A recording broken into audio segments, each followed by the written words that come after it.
finance and economic planning.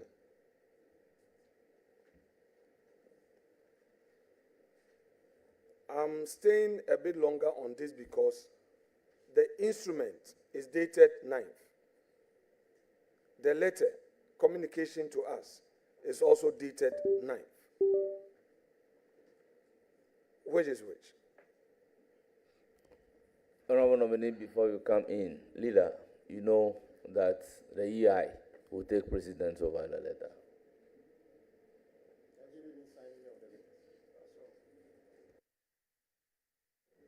Chairman,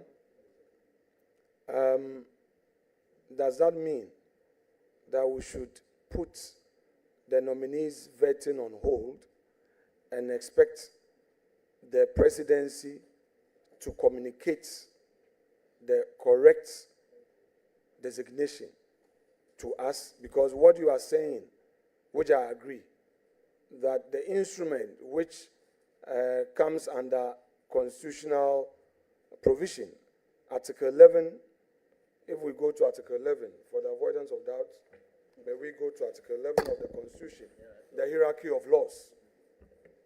Give me your Constitution.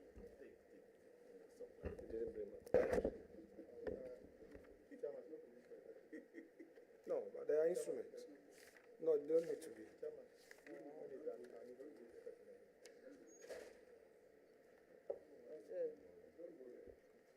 11.7. Any other order or regulation made by a person or authority under the power conferred by this Constitution or any other law shall be, Mr. Chair, I agree therefore that the instrument takes precedence over the letter. Happy New Year! It is the perfect time to move into a new home. At Senko Home, the way that we receive another communication from the presidency stating the correct office you are going to hold, because that contradiction can only be cured by a letter. In any event, the instrument is not formally before the House. You see, we are concerned because we thought the NDC, having had an experience in government before, was fully prepared for this term. So with 8 quality men and women in charge of governance, we were expecting this to have been done. But I will not hold back your vetting. I am bringing this to attention of Chair to ferry these concerns to the presidency so that we get a new letter. And I pray that that letter comes before we take the report on the floor. That said, let me move to my next question. Honorable Leader, I pleaded with you that let's concentrate on the substance, but not the form. Before you proceed, I recognize the Chief Whip. Chairman, I sympathize with the minority leader. He raised this point earlier, and you rightly said, our committee had a pre-sitting meeting. All these issues were taken into consideration, and we came to a conclusion that we will do the vetting today. And I mean, we all commended them for this kindness. So going to bring back this thing and suggesting that somebody should have known something, I think these were the issues we discussed. Otherwise, what is the point of having pre-sitting meetings and then to decide on the path to take? And then in the public, we are making it look as if these issues were not addressed. So I'm pleading with you. You have your right as the leader of the opposition to bring forth your point. But you are taking us back a bit, and unfortunately, the majority of the people watching us did not benefit from the pre-meeting arrangement. So I'm pleading with you once again. I just want to remind you once again, the shortest vetting we've had in this parliament since I entered was the vetting of Honorable Che Mensah Bonsu, leader of the majority, leader of the House. The shortest. The opposite happening today is the longest. Just that on record again. And you were the one who actually brought this up and reminded us. And you are participating in the longest ever vetting. As for Parliament and Ghana, it will continue to exist. We just hope one day nobody will insist that vetting of another leader should be the shortest. Mr. Chairman, the shortest vetting we've ever had was with Honorable Alban Sumana Kingsford Bagbin. Let the records be perused. It's not Che Mensah Bonsu, so you check it. That said, I do not want to believe that Honorable Member Govin Abuja is trying to frustrate the process here. Fortunately, Honorable Roxanne Eche Defiamapo is right here with us. We have had him on record, including Honorable Govin Abuja, interrogating phrases used, sentences used, grammar, and paragraphs contained in a letter from Nana Addo Dankwa Akufo-Addo to the House. So please, if I'm just clarifying, just for the record, and don't, unduly come in. I beg you. Thank you very much. Thank you, honorable members. Let's make progress. So the point well noted. So proceed. All right. Thank you very much. Honorable nominee, we assume without any doubt that the president has serious confidence in you, your capacity to help finance his flagship projects, and obviously values your insight and contributions in crafting policy. May you share with us if there is any planning and modeling to guide the development of the 24-hour economy policy. Mr. Chairman, His Excellency the President has appointed the Honorable Guzi Tando as the Special Advisor for 24 Hours Economy. His office, prior to his nomination, have worked extensively on a policy, the 24-hour economic policy. In the coming days, we will make those policy public, working with the Ministry of Finance. When approved, we'll work with them to implement the 24-hour economy.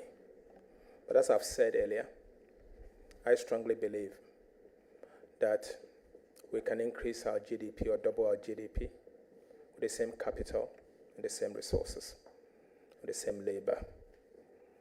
I think it is up to us to work closely with the Office of the Special Advisor to the President of the 24-hour economy and this House, so that together we can tweak it.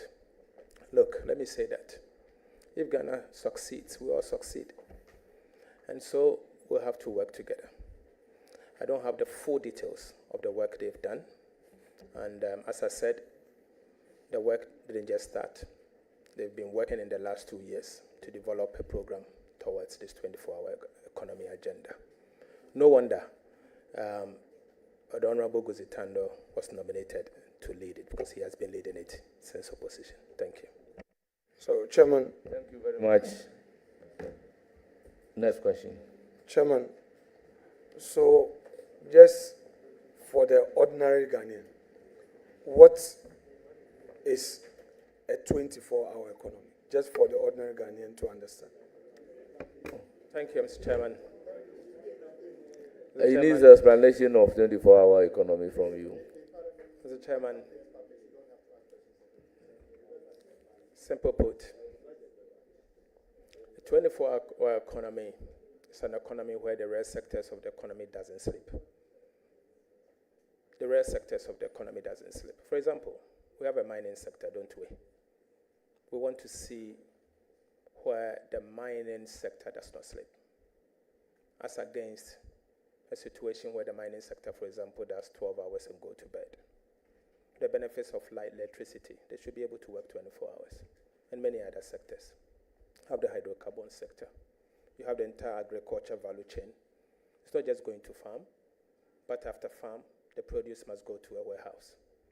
And you have to, obviously, process it into agribusiness. And so we don't want the value chain to go to sleep. We believe that if implemented properly, we'll be able to increase the workforce. And we've said one job, just like we have now, can end up employing 3. So 24-hour economy is a structure where we'll end up implementing a 3 shift for the economy and going forward, bring out productivity. Thank you very much. Are you okay with the explanation of 24-hour economy? Chairman, stay out of this matter. Honorable nominee, are you suggesting, therefore, that the structure of our economy as it stands now has no such input as 24-hour economy already subsisting?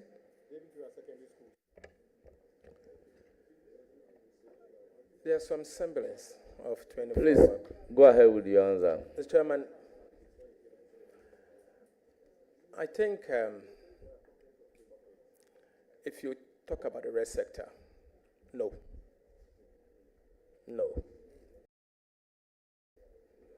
You see, the rare sector are the core sectors of the economy that drives inclusive growth, proper growth, and create jobs.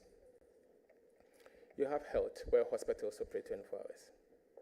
You have the police, some police stations, work 24 hours and all, some restaurants and all. But that's not what we are talking about. That's not what we're talking about. We are talking of the real sector, where jobs are created. For example, we have Takoradi Port, my birthplace, where I grew up, secondary Takoradi Port. And you have mines, where I used to work, the Awaso area. Going all the way to Yini. With a proper railway line, you can get the Yini mines to produce bauxite within the same 24 hours. As what has been produced, you can haul it to Takoradi Port and ship them or process it. The whole process is what we are talking about, 24-hour economy. So it's the rare sector that we are talking about.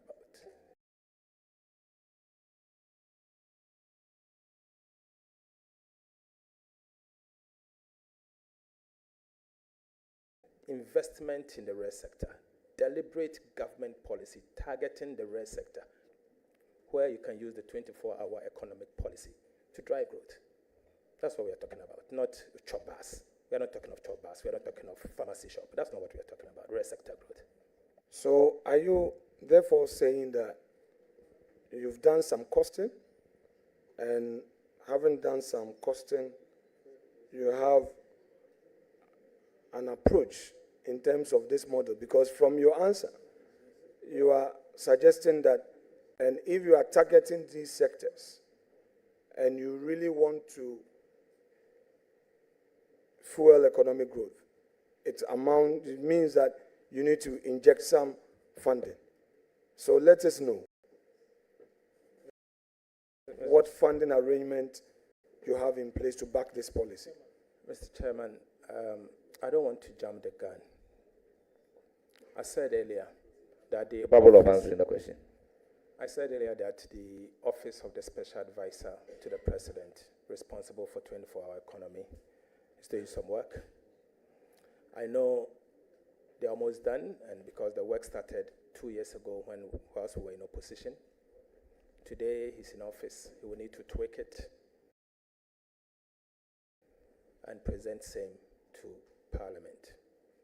Obviously, what will be presented to Parliament will come from either the Ministry of Finance together with the Ministry of Trade. So let's wait for that. The President has appointed someone responsible for 24-hour economy. Let's wait for the person to provide us a proper blueprint, then we'll talk about it. Thank you. Any further question, Leader? Yes, please. You have a long way to go.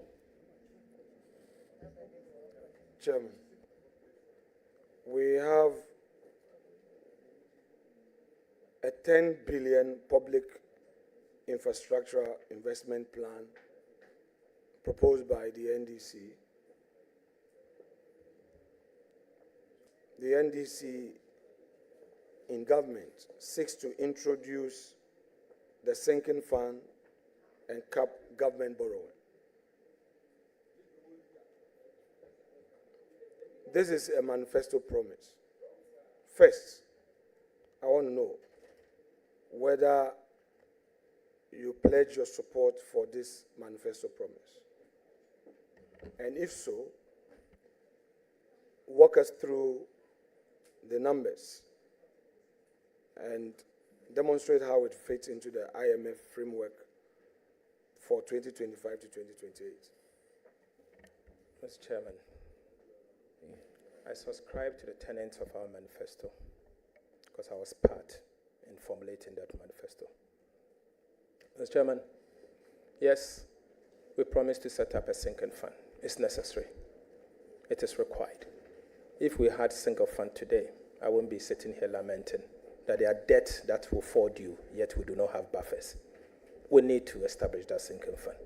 We've done it in the past, and we'll do it again.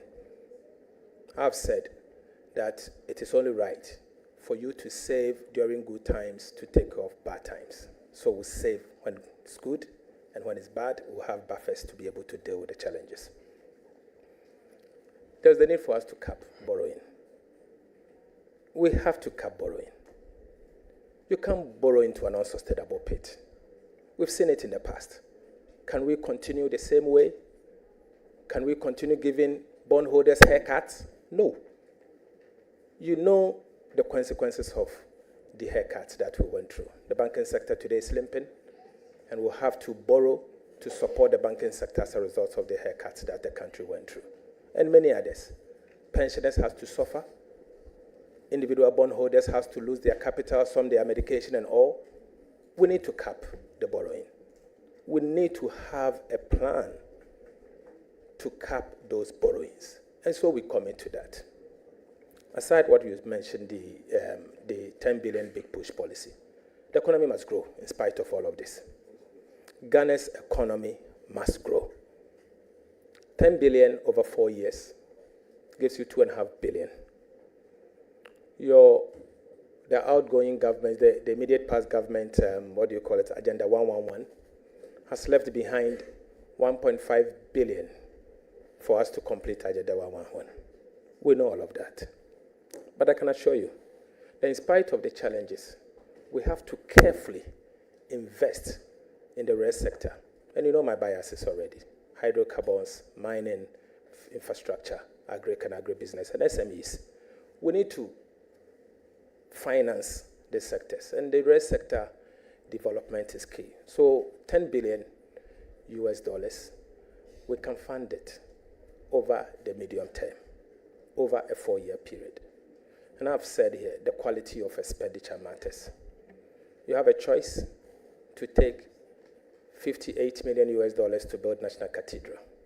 In the same vein, you have a choice to use 4 times that amount to be able to construct a proper highway between Accra and Kumasi.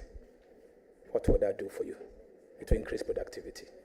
So it's a matter of the quality of expenditure. We will do it. And we have to do it to move this country forward. Thank you very much. Chairman. Is that the end, or you have more Chairman, questions?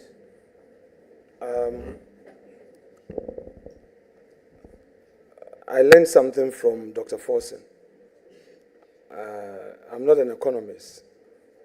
Mine is law, but we are learning. He once said there's a difference between releases and payments.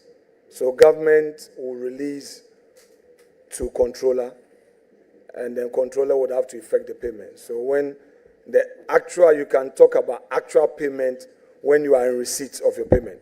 Are you correct? Very well.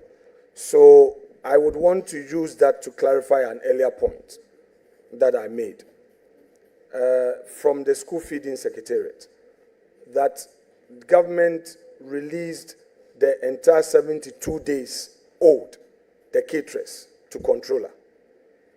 And the actual payment received out of those release letters, the letter that goes to controller, payment received by the caterers was for 42 days.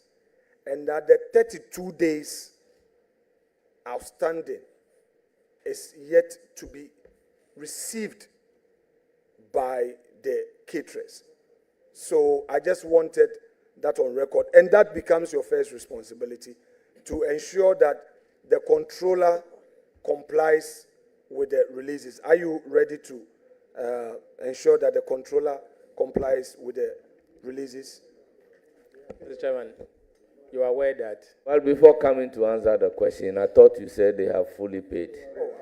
But now that you are admitting that payment has not been paid and they are agitating, Chairman, with respect, I would ask the nominee to respond to your clarification. No.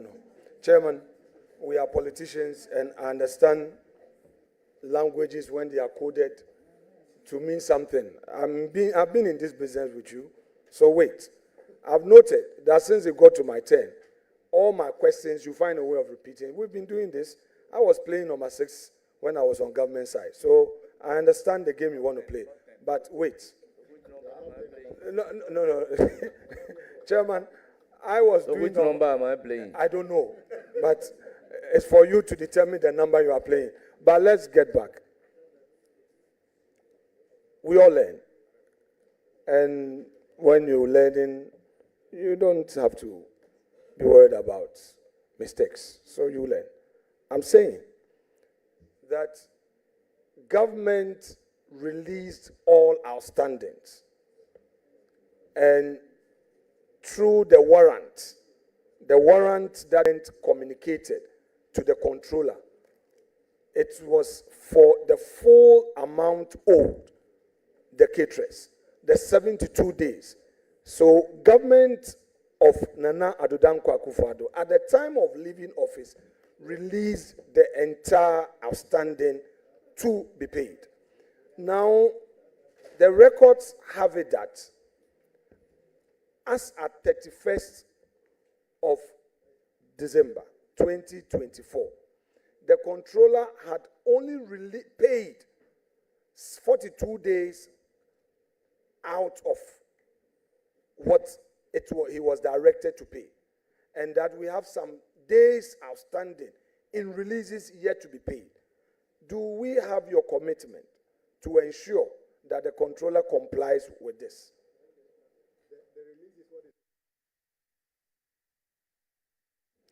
Honorable nominee, your comment. Mr. Chairman, I keep guiding the committee that let's be careful not to speculate, because we don't have the full picture yet. You may think it's 30-something days left, but you will end up seeing worse.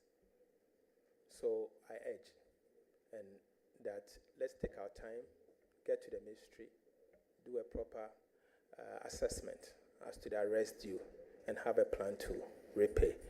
Mr. Chairman, today the government pays 1 cedi 50 pesos for a child to be fed. 1 cedi 50 pesos. Okay, and I've said that it is not enough even to buy egg. I've also said that there are some arrests we need to pay. Let's get to the ministry. And when we get there, we'll work to make sure these caterers are paid first. And then we can look into the future, what we can do for the school feeding. Thank you very much, Leader. Chairman, now back to the issue of your 10 billion Public Infrastructure Investment Fund.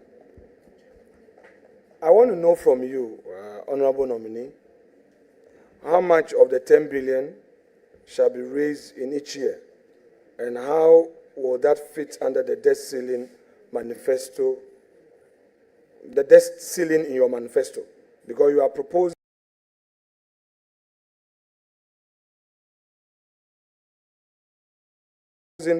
a certain debt ceiling. You are also talking about raising this 10 billion. I want to know how you intend to go about it and how much of same each year. Thank you. Nominee. Mr. Chairman, the policy will be submitted to Parliament for approval. The big push policy will be submitted to Parliament for approval. Thank you very much. In it, we'll give you the breakdown, how it's done, how we are going to raise money, and when we are going to start, and how much goes into each year. So the details will be provided to this House. Thanks. Any further question? Chair, interventions to meet a policy initiative of the government. And because you hold the purse, it would squarely come to you. One, the free university tuition for first year.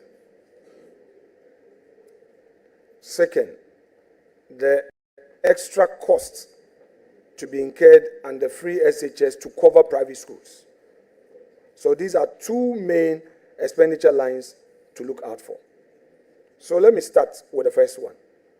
With the free university tuition for first years, I understand the university students are starting their semester 1 now.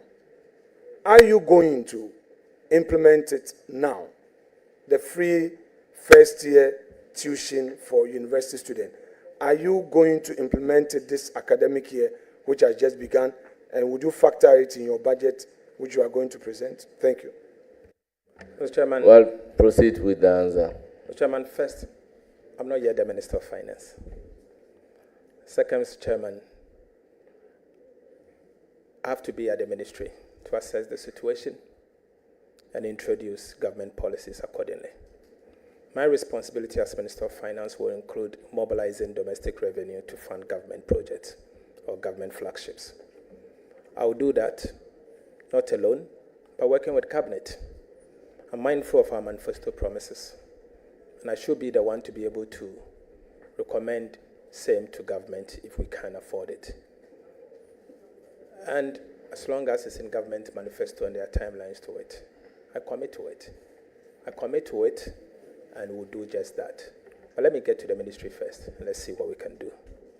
Thank you. So, Chair, Honorable Nominee, are you suggesting that you have not considered the costing of this policy, the free tuition for first year university students? Chairman, that is very wrong. I've never said that.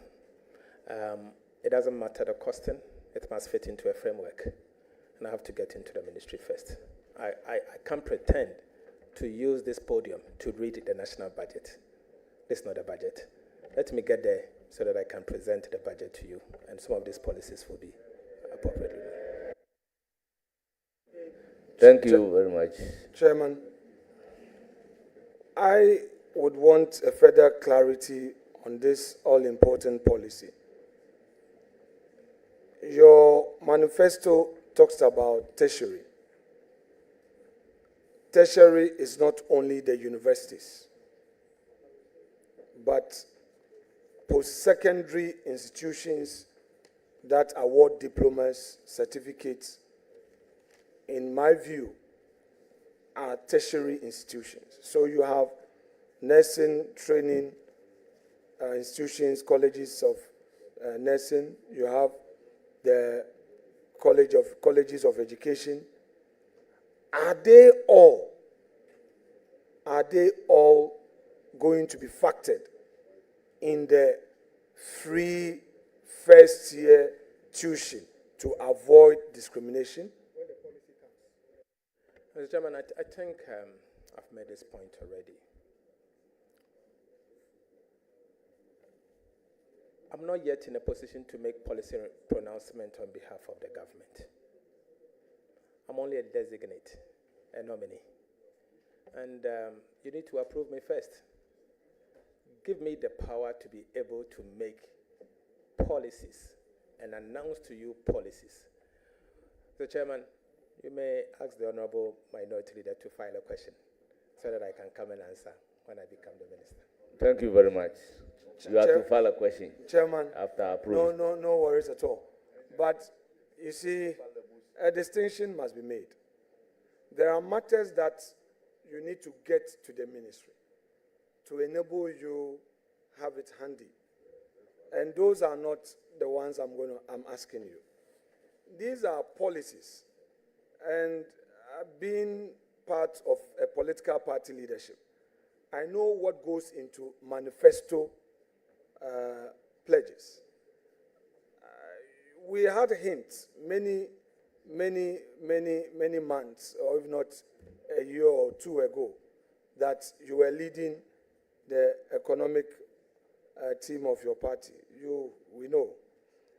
Therefore, you've always known about this policy. It didn't just get into your manifesto.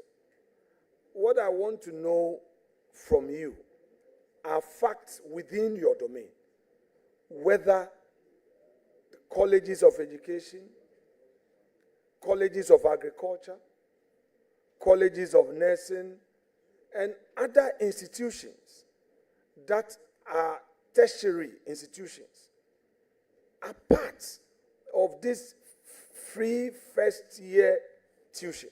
That is what I want to know from you, because you know what is tertiary when you were drafting the policy. That's what I want you to tell me, not something that you will get to know upon arriving at the ministry. Leader, with all due respect, the word tertiary is unambiguous. You are just calling on the nominee to give you an interpretation of tertiary. I think we should give the word tertiary its ordinary meaning, and then we can proceed. Chairman, thank you very much. I can understand where you are coming from. But you see, we are a political class, and we are dealing with a social intervention deliverables. Those watching us would want clarity. And that is all I seek to do, so that somebody at Legon would not assume that university is university and that he or she will benefit. But somebody at the nursing college in Winneba who is doing a diploma in nursing would think that because they did not explain it, he or she will not benefit. So I know you had the benefit of knowing what tertiary means at the time you were drafting this policy, when you said you would give first-year tertiary students free tuition. You pay for them. Government will pay. So parents would not need to pay at all. You know? So I just want the clarification. Mr. Chairman, I think it's unambiguous in our manifesto what we said. I do not seek to reinterpret what is in the manifesto. And it's as clear as possible. In the next budget, if you have any doubt, we can clarify those in the next budget. Thank you. Fair enough, Chairman, fair enough. So let me come to the next leg of this social intervention, the free SHS. So you have promised that you will extend it to the private secondary schools. You are going to be a major advisor to government. Have you planned, do you have a plan as to the number of students in the private secondary schools? And if so, have you looked at the cost? Mr. Chairman, the number of students in the private school as at yesterday cannot be the same as today. It moves. So whatever target or whatever costing that was done was done with the data as at the time they did assessment. I was not part of the group that did assessment. Today, we are in office. You need to look at the data, the number of people concerned, and how much you are paying. Let's get to office. The president is only 2 weeks, it's less than 2 weeks old, it's 1 week old. Let's get to the office, and then we can start work. There's no minister at post as we speak. And so you need to help the president to constitute his cabinet as soon as possible so that they can advise him for him to come to Parliament to deliver his State of the Nation address. Thank you. So, the private secondary schools that you propose to extend free SHS to is going to include Ghana International School, Lincoln, Association, because all these are private schools, secondary schools. Are you going to include them? Well, the nominee is capable of answering the question. Other than that, private school is private school. Mr. Chairman, I'm not aware that Ghana International Lincoln and it takes WASI. They don't write WASI. I'm not aware. I'm not aware that Ghana International School goes through West Africa Examination Council. They do GCSEs and A-levels and others. I'm not aware that you can equate Lincoln with a school fees of $30,000 to Achimota School. I'm not aware of that. The chairman, let's get to work. And when we get there, we'll present to this House a comprehensive program. The chairman, the previous administration was unable to pass the free SHS bill. You are aware of that. And Mr. Chairman, we will regulate this free senior high school policy properly to make it sustainable, so that it becomes part of our nation's development. I think His Excellency the President has made this pronouncement, and so we'll do what we have to do. The Honorable Minority Leader knows me well, that I'm a man of my word. And I can give him that assurance that whatever it takes, we'll come to this House and seek your approval. Chairman, Thank you very much. is the nominee fully aware that in respect of the promises by his party in the health sector, the party engaged an independent body, which body gave it a minimum cost of 18 billion? Are you aware of this? And do you agree to that? The health sector promises that your party made. Mr. Chairman, I'm not aware. The only thing I'm aware of is during the transition, I was told that Agenda 111 would take $1.5 billion to complete. But I'm not aware of this 18 billion. I don't know. Are you committed to completing the Agenda 111 with that amount? Are you committed to that? Mr. Chairman, the immediate past government was in office for 8 years.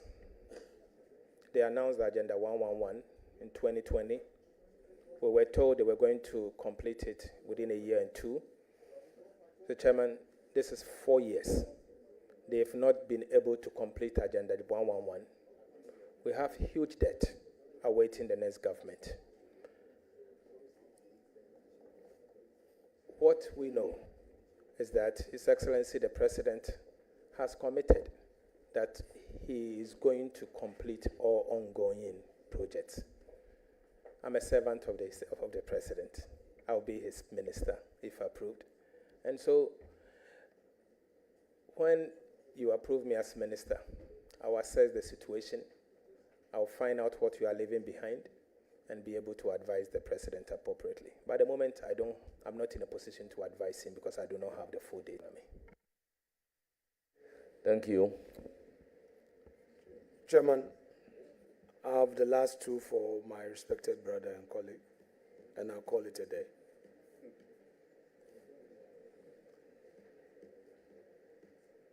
Leader, your government has indicated that its financing needs will be alleviated from second quarter in 2025 as debt service payment to bondholders resume. Considering that T-bills will not be sustainable to meet the financing needs, tell us what strategies you intend to pursue to meet the high financing needs without jeopardizing debt sustainability. Thank you, Mr. Chairman. Mr. Chairman, financing is a function of the budget. If you throw out a huge deficit, you have to finance it. So you have to throw out the deficit first. We don't intend to throw out an unsustainable financing, where the gross financing needs is in a way that if you go to the market, you will not be able to finance and put further pressure on the market. So, as I've said, we'll front load the fiscal consolidation on expenditure base. So let's introduce the budget, and when we introduce the budget, we'll know the financing needs, and we'll make sure that we'll be able to finance our budget. But there are options. There are options. We'll work with our development partners. There's World Bank, there's IMF, there is EU and all. So if there's any financing need, aside the market, both domestic and external, we'll be able to tap into the financing, our financial request from the development partners. So these are options that we can do. Now, as a follow-up on that, I'm quite curious. So how would you raise this 10 billion without borrowing? This 10 billion, you had indicated to me earlier that you will present your plan to Parliament, and in that we'll know as a House how much you intend to raise each year. Now, you are so sensitive to your debt servicing strategy. Now, how do you intend to still achieve this without borrowing? Mr. Chairman, I've never said we are not going to borrow. I've said that financing needs are a function of the budget. And it depends on the fiscal deficit you throw out. If you throw out a fiscal deficit of 10% of GDP, you have to finance the 10%. Why are you financing the 10% of your GDP? Are you financing it from debt? And if it's debt, what kind of debt? Is it domestic, T-bills, or long-dated? Is it external or kind of? So I'm saying that your concern will be dealt with the kind of financing we throw out. If we throw out 1%, 2%, 3%, 4%, and the market can accommodate it, so be it. So let's look at the options available. But all of this will depend on your financing needs. So for us, fiscal discipline will be the anchor. And we'll be mindful of the market needs and what the market can accommodate. Thank you. Chairman. I thought you said 2 questions. No, there was a follow-up. Chairman, So is that the last question? The nominee has addressed us on some key issues, and I'm happy with his approach thus far. I would want to ask him, he's aware that a key development partner, the IMF, entered into some agreement with us. And in that agreement, they required of us to put in place certain measures. He is aware that the e-levy and the betting tax and other taxes he considers are nuisance taxes have been captured as part of our revenue sources in this agreement with the IMF. So government really has no unfettered discretion. How do you justify the repealing of these tax laws without hurting the very agreement that you have with the IMF? You think, in other words, you think that you can freely repeal these tax laws and without introducing a new revenue measure, the fund will be happy with you? and will not see that your repealing of these tax laws amount to breaching an existing agreement with them. Thank you. Thank you, Mr. Chairman. Mr. Chairman, the IMF did not ask the former government to introduce e-levy. The e-levy was introduced before the IMF program, and so the IMF did not ask you to introduce e-levy. The betting tax was also introduced by yourselves, not the IMF, not an IMF prescription. The IMF will give you a fiscal deficit to achieve. It is up to you how you achieve it, and we'll do just that. Yeah, But Chairman, let me say this. Okay, sure. But let me say this, Mr. Chairman. Mr. Chairman, the NDC government recognizes that there is an IMF program. We are committed to implement the IMF program.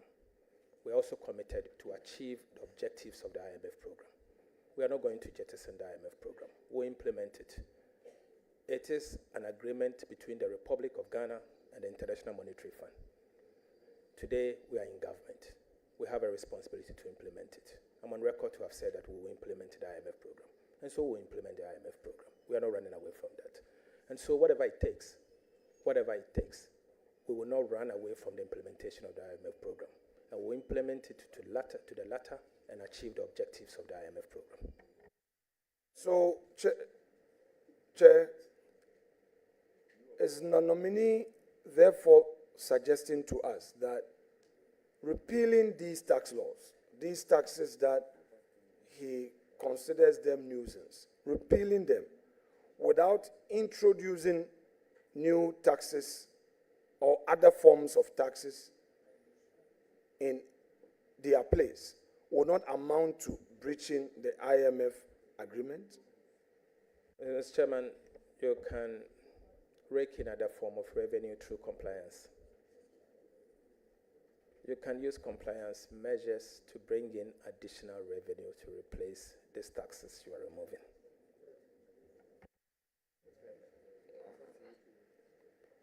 Finally, leader, your government is proposing overhauling the existing foreign exchange regime. As finance minister, what is the alternative? Have you any comprehensive foreign exchange policy you will pursue? Because it's not just enough to say that you will depart from the existing foreign exchange regime. The country would like to know how you intend to come up with an alternative policy, which policy will help to address the currency depreciation and build more foreign exchange buffers. We would want to know from you. Thank you, Mr. Chairman. Mr. Chairman, the Bank of Ghana has the mandate to deal with our foreign exchange regime. I'm not being vetted as a governor of the Republic of Ghana or the Bank of Ghana. I'm being vetted as a minister responsible for finance. I don't want to make policies or policy proposals that will tie the monetary policy regime. I think we should leave that to the central bank and the governor or the next governor to be able to have the power to deal with the monetary policy, particularly the management of our foreign exchange. But I'm on record to have said that the Bank of Ghana alone cannot be left to anchor the currency. It doesn't mean we are going to micromanage the foreign exchange regime. It means we are going to coordinate with the Bank of Ghana. So we'll coordinate effectively with the central bank to be able to manage Ghana's foreign exchange regime. That I know we will do. Chairman, just a follow-up. You see, leader, your manifesto did not say that this is a mandate of the central bank. You will come up with a lead policy, which policy have a far-reaching consequences on the economy. The central bank would only look at you as an arrowhead and implement in a direction that the government policy so directs or chooses. So I think that to run away from it may be a bit unfortunate. It cannot be said by you as the holder of the purse that this is a matter for the central bank. Please, at the time you crafted this and engraved same in your policy, you knew what you wanted to achieve. The people of Ghana do not want to get the impression that you did matricle, because you said it on good authority that this is what you are going to do. So I want to know from you whether indeed, as the head of the Exchequer, you are committed to this, and not to say that it's a duty of the central bank. Mr. Chairman, I was trying to refer you to the constitutional provision of the Bank of Ghana. And we all know that the Constitution mandates the central bank to manage the central our foreign exchange. Mr. Chairman, our manifesto did not say the Minister of Finance would be the one to manage the foreign exchange regime. No. We announced our economic policies. And you know that it takes both monetary and fiscal to manage the economy. It's not only the Ministry of Finance that manages the economy. And so it's the two of us. And so, Mr. Chairman, I want to jealously guard the independence of the central bank when it comes to monetary policy formulation. Monetary policy formulation and the management of the foreign exchange. That is in their purview. Let's respect it. Allow the next governor or the governor to deal with it. Chairman, I so submit. Thank you for your question. I am told. Chairman. Oh, do you have a further question? Leader, you said two more. Chairman. And you've asked three. You have a further question? Chairman, since the nominee has referred us to the Constitution, and we also have the manifesto promise of his party, it is important we reconcile. If at all material times the nominee knew that the foreign exchange regime, the policy is squarely under Article 183 of the Constitution, and that is under the control of Bank of Ghana, then why did his party commit to this in a manifesto? Because the manifesto did not make that reference, and you introduce it as a government policy to be led by the finance minister. And you're on record to have chastised the former finance minister, Mr. Ken Ofori-Atta, when we had issues with our currency. The blame was on him as the finance minister. I remember the famous Ken Must Go. I remember. Oh, can I finish? Oh, can I finish? Can I finish? Can I finish?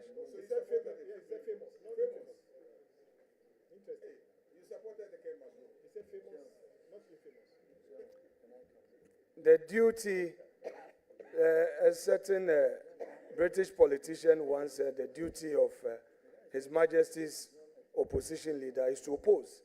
Rather, and we are opposing with all the energy in us, and we are being reasonable. But let's take the last question. Please, let's finish. But if the heckling is coming from the majority, then we have every cause to be concerned. Please, let's finish this. Nobody is talking. You have the microphone. Okay, I hear you. Thank you. So, my question to you is this. when we had the depreciation of the city,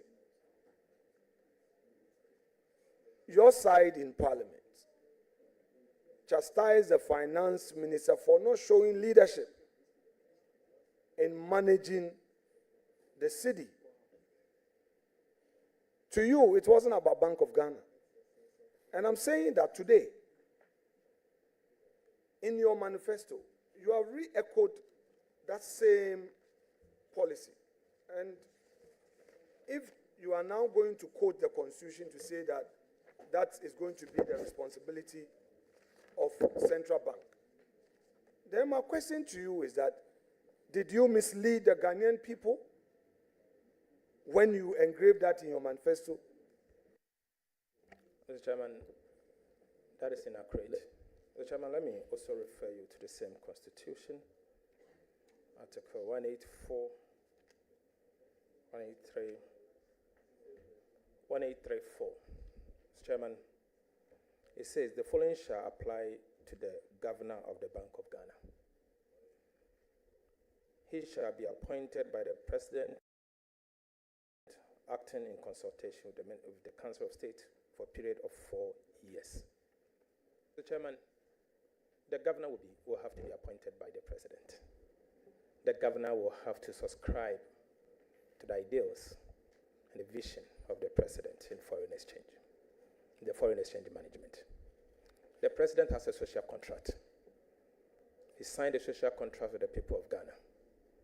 His appointment or his appointee must reflect exactly that. And so, Mr. Chairman, we have not had the same Constitution talking about the mandate of the Central Bank says that the President must appoint the governor. And so you have to appoint someone who subscribes to your ideals, someone who buys into your vision. And so he's going to appoint someone he believes will do what it takes. And so that will be done. That will be done. Thank you So very you are much. going to, Chairman, he's introduced an important matter. There's a central bank governor. We have a governor of the central bank. Who has mismanaged the bank? Yes, he's going home. Central mismanaged the mismanager of the bank, not the manager. When is his tenure coming to an end? Mr. Chairman, you should be telling us, but I know he has had his 2 terms, 2 maximum terms, and he has some months to go. So certainly within the next 4 years, the President will have the opportunity to appoint a I governor. mean, after he has retired. I am not the appointing authority. Pardon? No. Mr. Chairman,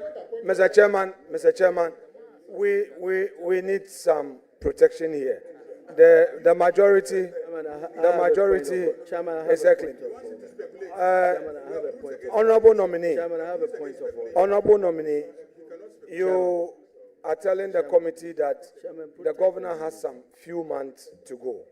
I want to ask you that this new appointment you are referring to, would it be after his retirement?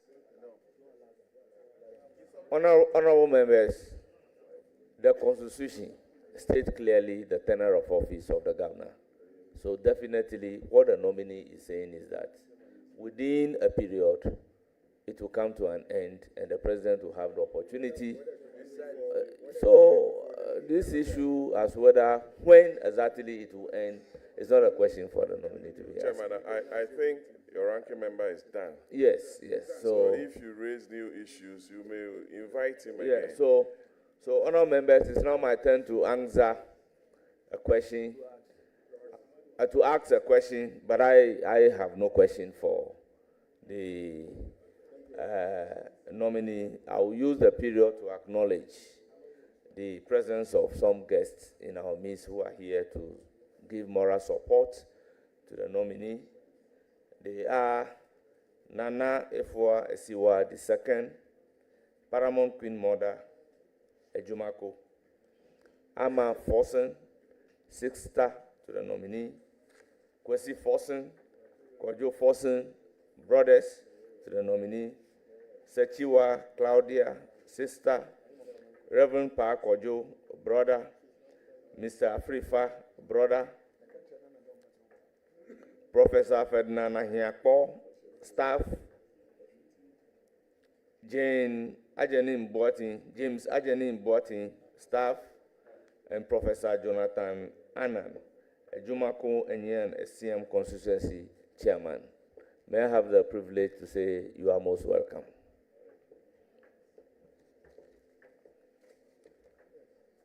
Honourable members, let me use the opportunity to thank the nominee for attending upon the committee. Honourable Minister Designate, you are discharged, but you will surely hear from the committee. Thank you very much. Thank you, Mr. Chairman. Mr. Chairman, I just want to say a word. Mr. Chairman, today you did not treat me like the majority leader of the Ghana's parliament, but I recognize that this had to happen because I'm going to serve Sensitive position. in a very sensitive position. I recognize that. Thank you.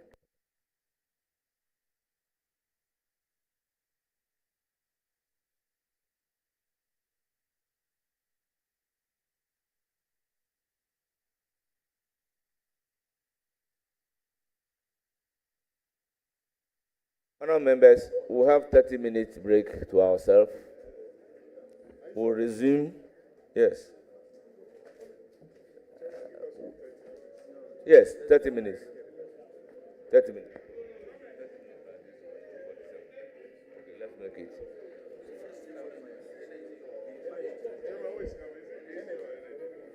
Energy. Happy New Year! It is the perfect time to move into a new home. At Senko Home Dowenya, we have designed and crafted homes with your taste, preference, and budget in mind for a limited time. Take advantage of up to 20% off discounts on our off-plan deals for 3 to 4 bedroom houses in our gated community, conveniently located near the Aflaho Highway. Each house, whether single or one-story, all room en suite with fitted wardrobe, kitchens with fitted cabinets, spacious living and dining areas, spacious car park with gardens. As a resident of Senko Homes, you will enjoy 24-hour security, swimming pool, children's playground, shopping area, gym and spa, riverside garden, paved roads with green landscaping, offering total luxury. Don't miss this opportunity. Book now and make a reservation.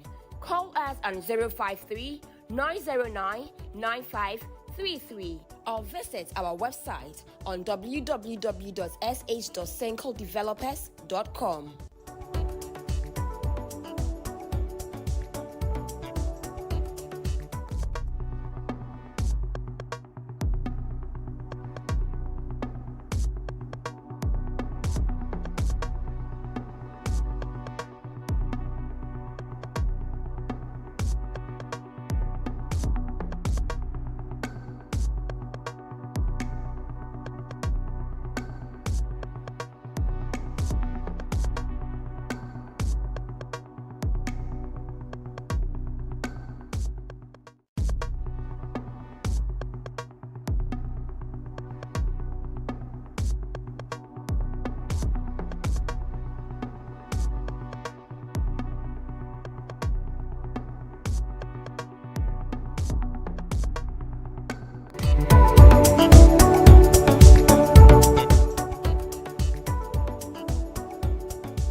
Happy New Year! It is the perfect time to move into a new home. At Senko Home Dowenya, we have designed and crafted homes with your taste, preference, and budget in mind for a limited time. Take advantage of up to 20% off discounts on our off-plan deals for 3 to 4 bedroom houses in our gated community, conveniently located near the Aflaho Highway. Each house, whether single or one-story, all room en suite with fitted wardrobe, kitchens with fitted cabinets, spacious living and dining areas, spacious car park with gardens. As a resident of Senko Homes, you will enjoy 24-hour security, swimming pool, children's playground, shopping area, gym and spa, riverside garden, paved roads with green landscaping, offering total luxury. Don't miss this opportunity. Book now and make a reservation. Call us on 053-909-9533 or visit our website on www.sh.senkodevelopers.com.